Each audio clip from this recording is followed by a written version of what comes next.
থালা বাসন মাজলেই নাকি ভিডিও ভাইরাল। চলো থালা বাসন মাজতে মাজতে তোমাদের সাথে একটা মজার গল্প বলি। থালা বাসন মাজা পৃথিবীর সবচেয়ে বড় জিম।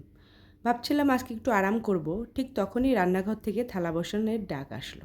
এই যে আমাদেরকেও একটু দেখে যাও। একটা প্লেট ধুতে গেলাম, দেখি ও পিছনে দাঁড়িয়ে আছে পুরো পরিবারের আত্মীয় স্বজন। গ্লাস, বাটি, হাঁড়ি, কড়াই সবাই যেন আজকেই গোসল করবে। এত বাসন পাঞ্জার পরে মনে হচ্ছে জিমে না গিয়ে আজকের ওয়ার্কআউট কমপ্লিট। তবু কী করার, পেটের দায়ে রান্না আর রান্নার দায়ে বাসন।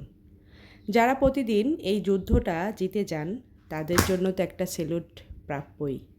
কেমন লাগলো আমার মজার গল্পটা তোমাদেরকে? এটা আমাদের নিত্যদিনের সঙ্গী। এটা কিন্তু অবশ্যই ঠিক যে পেটের দায়ে রান্না আর রান্নার দায়ে থালা বাসন। থালা বাসন আমাদেরকে মাজতেই হবে সারাটা জীবন।